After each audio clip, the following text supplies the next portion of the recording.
Friends, आप सभी का स्वागत है हमारे यूट्यूब चैनल पे। तो दोस्तों, यह वीडियो छत्तीसगढ़ बोर्ड के लिए हम आज से शुरुआत करेंगे। छत्तीसगढ़ बोर्ड वालों, बिल्कुल भी टेंशन मत लो। अगर आप मेरे यूट्यूब चैनल पे आ चुके हो तो हम साथ मिलकर पूरी परीक्षा की तैयारी करेंगे। कक्षा 10वीं और कक्षा 12वीं दोनों परीक्षाओं की हम तैयारी करेंगे, ठीक है। आपका पेपर आपको पता ही है, 1 मार्च से होने वाला है क्लास 12वीं का, कक्षा 12वीं का, और 2 मार्च से होने वाला है कक्षा 10वीं का। तो आप बिल्कुल भी निश्चिंत हो जाइए, बिल्कुल भी आप टेंशन मत लीजिए। मेरे साथ चैनल पे अगर आप जुड़ गए हैं तो सारे के सारे पेपर में आपको सारे के सारे सॉल्यूशंस बताऊंगा, ताकि आप परीक्षा में जितने भी नंबर के आपके पेपर होते हैं, आपके सारे आउट ऑफ आउट ही आएंगे, ठीक है। चलिए, तो आज मैं कक्षा 10वीं से शुरुआत करने जा रहा हूँ। कक्षा 10वीं का 2 मार्च को पेपर है हिंदी का। उसके लिए ये पेपर हम सॉल्यूशन करेंगे। 75 नंबर का आपका पेपर होता है। 75 में से 75 में मेरे ये दावा करता हूँ मेरे चैनल पे कि आप मेरे अगर वीडियोस रेगुलर वॉच करते हैं तो 75/75 छाप के आ जाओगे, ठीक है। एमपी बोर्ड में आप मेरा जलवा देख चुके हो, पीछे के वीडियोस आप जाके देखिए, ताकि आपको एक अंदाजा होगा, ताकि आप मुझ पर विश्वास कर सकेंगे, ठीक है। विथ प्रूफ मैंने छापा है 75/75, 80/80, ठीक है। तो आप भी बिल्कुल छत्तीसगढ़ बोर्ड वालों निश्चिंत हो जाओ। 75/75 की यहाँ इस यूट्यूब चैनल पर तैयारी चलती है, ठीक है।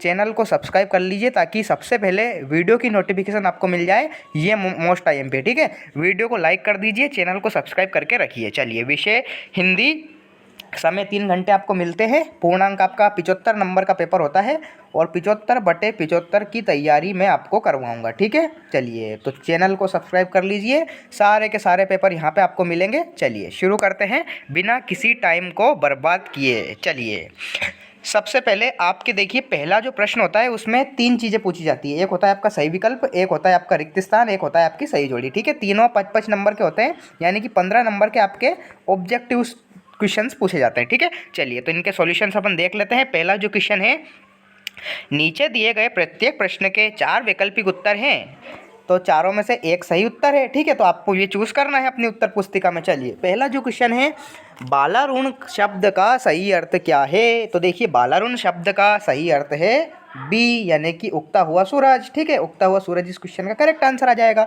बालारुण शब्द का उगता हुआ सूरज अर्थ है, ठीक है। आप इसको याद कीजिए। चलिए, दूसरा जो क्वेश्चन है, कणाद कौन थे? तो देखिए, कणाद अपने एक ऋषि थे भारत के, ठीक है। भारत के ऋषि थे कणाद, आपने पढ़ा होगा। कणाद कौन थे? भारत के एक ऋषि थे, यानी कि बी, यानी कि बा वाला ऑप्शन आपका सही उत्तर हो जाएगा। माटी वाली गद्य की कौन सी विधा है? तो देखिए, माटी वाली आपका जो पाठ है वो गद्य की कौन सी विधा है, आपने पढ़ा होगा। तो माटी वाली जो गद्य की ये कहानी है, ठीक है। सी ऑप्शन इस क्वेश्चन का करेक्ट आंसर हो जाएगा। चलिए, नेक्स्ट जो क्वेश्चन है, दुबर बर दू अषाढ़ का अर्थ क्या है? तो देखिए, इसका अर्थ होता है आपका गरीब पर दोहरा आर्थिक भार पड़ना, यानी कि ए ऑप्शन, यानी कि आ वाला ऑप्शन आपका सही उत्तर हो जाएगा। चलिए, ठूंठ का पेड़ प्रतीक काय का है? तो आपने पढ़ा होगा, ठूंठ का पेड़ जो है वो प्रतीक होता है जड़ता का, ठीक है। जड़ता यानी कि एक जगह स्थिर रहना। जड़ लग गई क्या? आपने सुना होगा, राजस्थान में बोलते हैं ना, अरे जड़ लग गई क्या, ठीक है। आप तो छत्तीसगढ़िया हो, छत्तीसगढ़िया सब में बढ़िया, ठीक है। आपने शायद नहीं सुना होगा। तो जड़ता का ये प्रतीक है ठूंठ का पेड़, यानी कि ए ऑप्शन इस क्वेश्चन का करेक्ट आंसर आ जाएगा, ठीक है। चलिए, दूसरा जो क्वेश्चन है पूछा गया है, रिक्त स्थानों की पूर्ति कीजिए। पहला जो क्वेश्चन है, जेब कतरे को लेखक के जेब से कुल कितने रुपए मिले थे? तो जेब कतरे को लेखक की जेब से 9 रुपये मिले थे, ठीक है। 9 यानी कि 9 इस क्वेश्चन का करेक्ट आंसर हो जाएगा। 9 रुपये मिले थे। घीसा ने अपने गुरु साहब को उपहार में क्या दिया था? तो देखिए, घीसा ने अपने गुरु साहब को उपहार में तरबूज दिया था, ठीक है। तरबूज, तरबूज इस क्वेश्चन का करेक्ट आंसर हो जाएगा। घीसा ने अपने गुरु साहब को उपहार में क्या दिया था? तरबूज दिया था। विजन का शाब्दिक अर्थ क्या है? तो आपने विजन इंग्लिश में पढ़ा होगा। विजन का शाब्दिक अर्थ होता है उद्देश्य, ठीक है। उद्देश्य यानी कि एक लक्ष्य, उद्देश्य इस क्वेश्चन का करेक्ट आंसर हो जाएगा। हठीली अलसी में रिक्त स्थान अलंकार है? तो देखिए, हठीली अलसी में आपका मानवीकरण अलंकार है, मानवीकरण, ठीक है। सारे के सारे अलंकार मैं आपको समझा दूंगा अच्छी तरह से। आप शर्त यह है कि चैनल को सब्सक्राइब कर लीजिए, ताकि आपको सारी वीडियो की नोटिफिकेशन सबसे पहले मिल जाएगी, ठीक है। साथ के साथ तैयारी करेंगे, और 75/75 सारे के सारे पेपर आप छाप के आओगे, ठीक है। चलिए, तो हठीली अलसी में कौन सा अलंकार है? मानवीकरण। वीर नारायण सिंह रिक्त स्थान के जमींदार थे? तो देखिए, वीर नारायण सिंह आपके सोनाकार के जमींदार थे, ठीक है। सोनाकार। ठीक है, वीर नारायण सिंह आपने पढ़ा होगा पाठ में, कहाँ के जमींदार थे, तो सोनाकार के ये जमींदार थे। चलिए, इस प्रकार से आपके रिक्त स्थान हो जाएंगे। नेक्स्ट जो क्वेश्चन है, सही जोड़ी यहाँ पे पूछी गई है, उचित संबंध जोड़िए। पहला जो क्वेश्चन है, अपनी अपनी बीमारी, तो अपनी अपनी बीमारी ये किसने लिखा है, ये हरिशंकर परसाई ने लिखा है। ठीक है, ये वाला इसमें आंसर आ जाएगा। दूसरा जो क्वेश्चन है मधुलिका, तो देखिए मधुलिका में आपका करेक्ट आंसर क्या आ जाएगा, मधुलिका में पुरस्कार आपका करेक्ट आंसर आ जाएगा। पंडवानी, तो देखिए पंडवानी में आपका करेक्ट आंसर क्या आ जाएगा, पंडवानी में आपका करेक्ट आंसर आ जाएगा तीजन बाई। ठीक है, पंडवानी में तीजन बाई, ये वाला उत्तर आ जाएगा। बरवे छंद, तो देखिए बरवे छंद में आपका क्या आंसर आ जाएगा, बरवे छंद में आपका अर्ध सम्मात्रिक छंद ये होता है। ठीक है, बरवे छंद अर्ध सम्मात्रिक छंद होता है, आप इसकी परिभाषा भी याद कर सकते हैं। जीवन और यौवन का कवि, तो देखिए जीवन और यौवन का कवि कौन है, आरसी प्रसाद सिंह। ठीक है, ये वाला इसका करेक्ट आंसर आ जाएगा आरसी प्रसाद सिंह। तो इस प्रकार से आपकी सही जोड़ी हो जाएगी। प्रश्न क्रमांक 2, क्वेश्चन आंसर पूछे जाते हैं आपसे 2-2 नंबर के, बहुत ही आराम से आप इनको कर सकते हैं अगर आपने पाठ पढ़े हैं। विंध्य और सतपुड़ा को लेखक ने किस रूप में चित्रित किया है, जब जनता की भौहें क्रोध में तन जाती है तो क्या क्या होता है, लक्षणा शब्द शक्ति को उदाहरण सहित समझाइए। शब्द शक्ति आपको पता होगा कि शब्दों में निहित शक्ति को शब्द शक्ति कहते हैं। यहाँ 3 प्रकार की होती है, अभिधा, लक्षणा, व्यंजना। तो आपको लक्षणा यहाँ पे परिभाषा देनी है इसकी। कविता में अतिथियों और चिड़ियों में 2 समानताएं लिखी है, बिल्कुल आप कर सकते हैं। सममार्गी शाखा के 2 कवि और उनकी एक एक रचना के नाम, आप कर सकते हैं आराम से, सममार्गी। ठीक है, कविता में एक माँ के द्वारा अपनी बेटी को किस तरह की सीख दी गई है, यह वर्तमान में कितनी प्रासंगिक और औचित्यपूर्ण है, आराम से आप इसको कर सकते हैं। छत्तीसगढ़ की जनता के बीच वीर नारायण सिंह की लोकप्रियता के क्या कारण थे, ठीक है, ये आप कर सकते हैं। भाई रे ऐसा क्या पंथ हमारा, कविता में दादू के पंथ के बारे में क्या बताया गया है, आपने कविता पढ़ी होगी, आप इसका आंसर दे सकते हैं। प्रगतिवाद की 3 विशेषताएं, कर सकते हैं आपके, इन युग के कवियों ने अश्लीलताओं को समावेश किया है। ठीक है, नए नए बिंबों की खोज इस युग में की है, इसके कवि भी आप याद कर सकते हैं। वर्तमान में मजदूरों की स्थिति पर अपने विचार व्यक्त कीजिए, ये 4 नंबर का क्वेश्चन है। या फिर परसाई जीनीटेक्स को बीमारी क्यों कहा गया है, ये भी आप कर सकते हैं। ठीक है, बिल्कुल। काबर अगल ना पाल अपंक्ति के माध्यम से कवि क्या कहना चाहते हैं, और मरिया प्रथा ने सिमूर की जिंदगी का क्या किस तरह बदल दिया, तो ये भी 4 नंबर का क्वेश्चन है, आप इसको याद कीजिए। जीवन का झरना कविता में मानव को मृत क्यों जानना, ये भी आप कर सकते हैं, और ये भी आप कर सकते हैं, ये भी 4 नंबर का क्वेश्चन है, बिल्कुल आराम से इनको आप कर सकते हैं। ठीक है, इस प्रकार से आपके क्वेश्चन आंसर आते हैं।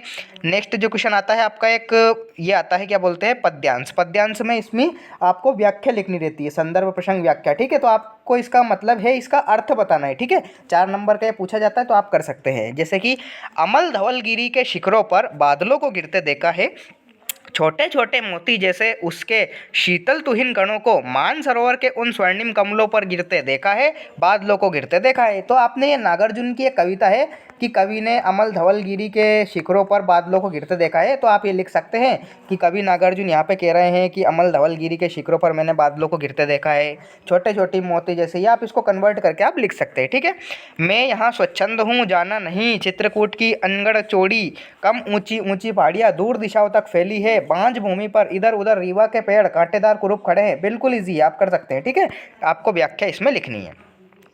नेक्स्ट जो क्वेश्चन है, आपको गद्यांश की व्याख्या करनी है, ये 5 नंबर का क्वेश्चन आता है। गोधुली उसके अनुसार पराजय की घड़ी थी जब पराजित तथा निशार स्त्री, ये वाला आप कर सकते हैं, या फिर ये वाला कर सकते हैं, बिल्कुल इजीली ये कर पाएंगे, आप इसको याद कर सकते हैं। नेक्स्ट जो क्वेश्चन है यहाँ पे ये पूछा जाता है आपसे, एक पत्र लिखवाया जाता है। ठीक है, पत्र आप कर सकते हैं, इसमें क्या लिखना है कि अपने क्षेत्र में पेड़ पौधों के अनियंत्रित कटाव को रोकने के लिए जिलाधिकारी को एक पत्र लिखिए।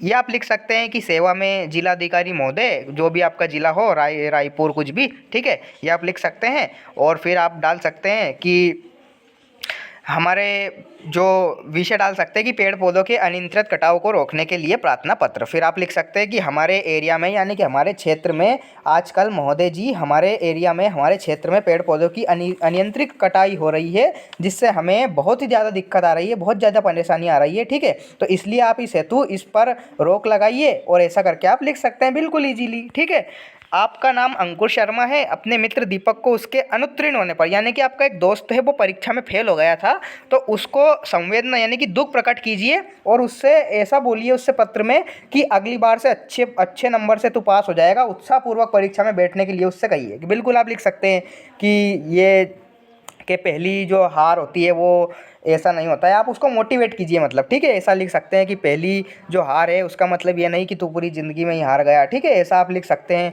आप लिख सकते हैं कि पहली बार अनुत्तीर्ण होना कोई बड़ी बात नहीं है, लेकिन अगली बार इसी तरह से मेहनत कर, अच्छी तरह से मेहनत कर और अच्छे नंबर से तो पास हो जाएगा, ठीक है। ऐसा आप लिख सकते हैं बिल्कुल ईजिली।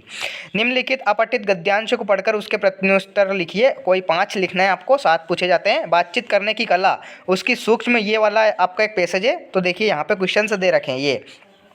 व्यक्ति को आकर्षक कौन बनाता है, श्रेष्ठ वक्ता की, ये आपको देख देख के लिखने होते हैं। पैसेज में से कोई भी 5 करने होते हैं, ठीक है। जैसे कि पहला क्वेश्चन, व्यक्ति को आकर्षक कौन बनाता है, तो पहली लाइन में लिखा है कि बातचीत करने की कला, उसकी सूझबूझ और वाक्पटुता व्यक्ति की शोभा है जो उसे आकर्षक बनाती है। तो आप लिख सकते हैं कि बातचीत करने की कला और उसकी सूझबूझ व्यक्ति को क्या बना देती है, आकर्षित बना देती है। इसमें से आपको देख देख के लिखना है, ठीक है। ये बिल्कुल इजीली आप कर पाएंगे। निबंध आप कोई सा भी कर सकते हैं। मन के हारे हार है, मन के जीते जीत, छत्तीसगढ़ के पर्यटन स्थल, ठीक है, छत्तीसगढ़िया सब में बढ़िया, इंटरनेट की भूमिका कर सकते हैं आप, प्लास्टिक एक ज्वलंत समस्या, ये भी कर सकते हैं, ठीक है। 250 शब्दों में आपको निबंध लिखना है, बिल्कुल इजीली आप कर सकते हैं, ठीक है। चलिए, तो इस प्रकार से आपका क्वेश्चन पेपर आएगा। इस वीडियो को आपको कंप्लीट वॉच कर लिया है आपने, तो इस वीडियो को ज़्यादा से ज़्यादा शेयर कर दीजिए, ताकि आपको दोस्त जो हैं उनको भी बहुत ज़्यादा आसानी होगी, ठीक है। आपके दोस्तों के पास शेयर कीजिए और उनसे भी चैनल को सब्सक्राइब करवाइए, ताकि आप 75/75 सारे के सारे विषयों में हकदार हो जाएं, ठीक है। अभी तो देखिए शुरुआत है, अब आगे आगे देखना मैं किस प्रकार से पेपर छापता हूं, ठीक है। विथ प्रूफ छापता हूं मैं पेपर। MP बोर्ड में मेरा जलवा देख चुके होंगे आप, ठीक है। 75/75 की तैयारी चल रही है। आपका पहला पेपर हिंदी का है, तो अच्छे से आप पढ़िए और मैं सारे के सारे सॉल्यूशंस आपको डाल दूंगा, निश्चिंत रहिए, ठीक है। चलिए, तो चैनल को सब्सक्राइब कर लीजिए। मिलते हैं नेक्स्ट वीडियो में, तब तक के लिए टाटा बाय बाय।